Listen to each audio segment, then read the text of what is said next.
Hi everyone, welcome to Aroma Indian recipes. இன்னைக்கு நம்ம வந்து வெஜ் தம் பிரியாணி எப்படி பண்றதுங்கறத பாப்போம். சும்மா என் பசங்க டேஸ்ட் பண்ணி பார்த்தாங்க. அவங்க ரியாக்ஷன் தான் இப்படி இருந்துச்சு, but they liked it.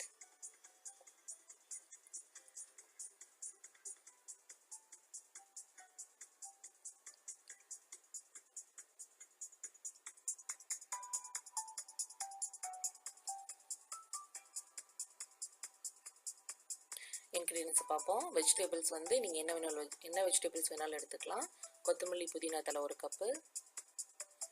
Spices பார்ப்போம். 1 கப்பு ரைஸுக்கு என்னென்ன போடுறதுன்னு பார்ப்போம். அதுக்கேற்ற மாதிரி உங்களுக்கு ஏற்ற மாதிரி போட்டுக்கோங்க. 1 கப்பு ரைஸுக்கு 1 ஸ்டாரு, கொஞ்சம் கடல் பாசி, ஜாதி பூவு, 3 வந்து க்ளவுஸு, லவங்கம், ஒரே ஒரு பட்டை எடுத்துக்கோங்க. இஞ்சி பூண்டு கொஞ்சமாக எடுத்துக்கோங்க. நான் வந்து 2 கப் ரைஸ் எடுத்திருக்கேன், அதனால வந்து இவ்வளோ ஸ்பைசஸும் இஞ்சி பூண்டு எடுத்திருக்கேன். ஃபஸ்ட்டு வந்து ஸ்பைசஸை மிக்சியில் அரைச்சி எடுத்துக்கலாம். எவ்வளோ முடியுமோ அரைச்சி எடுத்துக்கலாம். தண்ணி ஆட் பண்ண தேவையில்லை. அதுக்கப்புறம் இஞ்சி பூண்டு போட்டு அரைச்சிக்கலாம். உங்களுக்கு இன்னும் ஸ்பைசியாக வேணும்னா பச்சை மிளகா வந்து இதிலே போட்டு அரைச்சி எடுத்துக்கோங்க.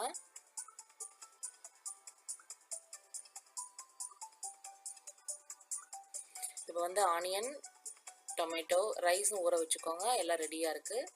ஆயிலும் கீயும் கொஞ்சம் ஊற்றிக்கோங்க.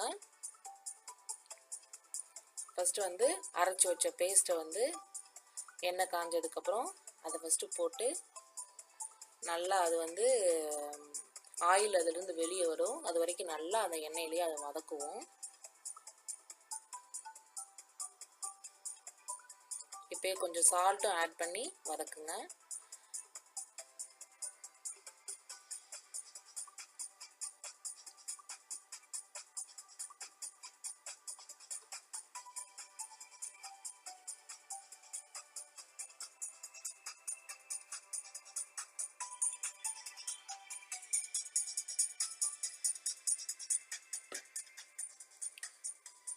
அது நல்லா வதங்கினதுக்கப்புறம் ஆனியன் போடுவோம்.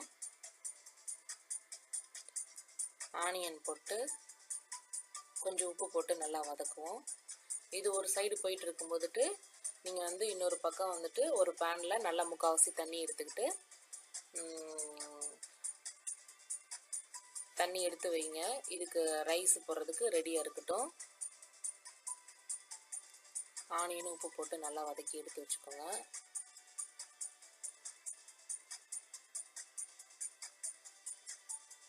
நல்லா வதங்கினதுக்கப்புறம் வந்து வெஜிடபிள்ஸும் ஹாஃப் டொமேட்டோவும் போட்டுக்கலாம்.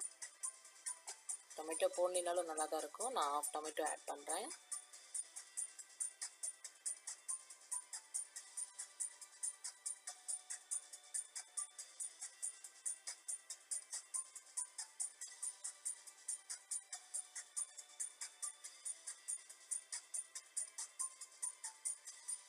இதுலேயும் கொஞ்சமாக சால்ட்டு போட்டு இந்த மசாலாலேயே வெஜிடபிள்ஸை வேக விடுவோம். ஒரு 10 மினிட்ஸ் ஆகும். எல்லா இதுவும் வந்து வதக்கும் போதும் வந்து மீடியம் ஹீட்டாகவே வச்சுக்கோங்க. ஹை ஹீட் எதுவும் வைக்க வேண்டாம். ஏன்னா நம்ம தம் போடுறதுனால அடியில் பிடிச்சிக்கிச்சுன்னா அது வந்து கடைசி வரைக்கும் அது அடியில் விடவே விடாது. மீடியம்லேயே வைங்க ஹீட்டை. இப்போ வந்து அந்த வாட்டரில் வந்து 3 bay leaves, 3 cloves, half lemon juice, 1 spoon வந்து சால்ட்டு போட்டு அந்த தண்ணியை கொதிக்க விடுங்க. அது ஒரு பக்கம் கொதிக்கட்டும். இப்போ ரெட் சில்லி பவுடர் ஆட் பண்ணிடுவோம். ரெட் சில்லி பவுடர் ஆட் பண்ணிவிட்டு ஒரு வதக்குங்க. ஒரு 5 நிமிஷம் இருக்கட்டும்.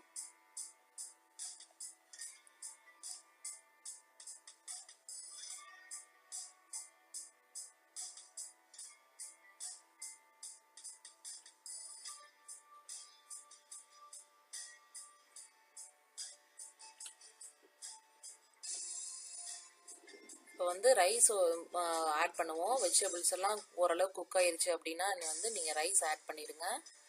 ரைஸ் வந்து 7 to 8 மினிட்ஸில் ரெடி ஆயிரும். கர்டு கொஞ்சம் ஆட் பண்ணிக்கோங்க. உங்களுக்கு கிரேவி வந்து கொஞ்சம் தண்ணியாக இருந்துச்சுன்னா கர்டு வந்து 1 ஸ்பூன் மட்டும் ஆட் பண்ணுங்கள்.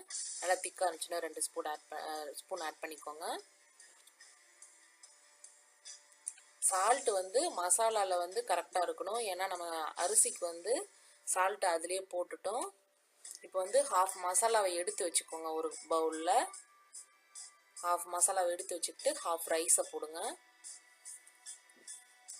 ஹாஃப் ரைஸை போட்டு புதினா கொத்தமல்லி தழை கொஞ்சம் போடுங்க.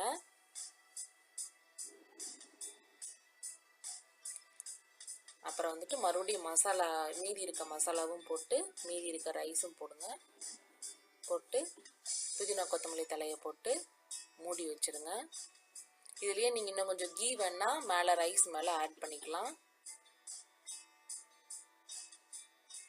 ரைஸோட பதம் எப்படி இருக்கணும் அப்படின்னா, நம்ம கையில் தொடும்போது ரெண்டாக உடையும் அரிசி, அது கிடையாது பதம். நம்ம வந்து 2 விரலில் நசுக்கும் போது கொஞ்சம் மசியும், லைட்டாக மசியும்.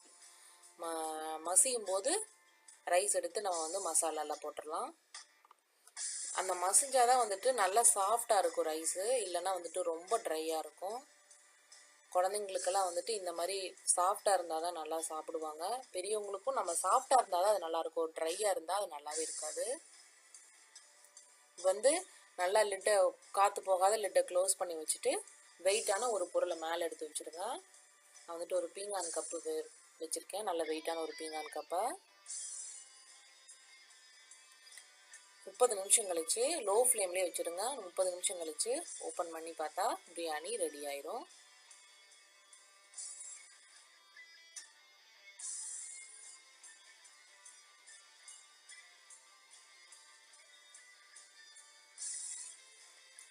அடியிலாம் ஒட்டாமல் சூப்பராக வந்திருக்கு, வாசமும் சூப்பராக இருக்குது. கண்டிப்பாக ட்ரை பண்ணி பார்த்துட்டு சொல்லுங்கள் எப்படி இருந்துச்சுன்னு. ஒன்ஸ் நீங்கள் இப்போ ட்ரை பண்ணிட்டீங்கன்னா ரொம்ப ஈஸியாக இருக்கும். நம்ம வந்து அப்படியே ரெஸ்டாரண்ட்டில் சாப்பிட்ட மாதிரியே இருக்கும். தேங்க்ஸ் ஃபார் வாட்சிங். Please subscribe the channel. Thank you.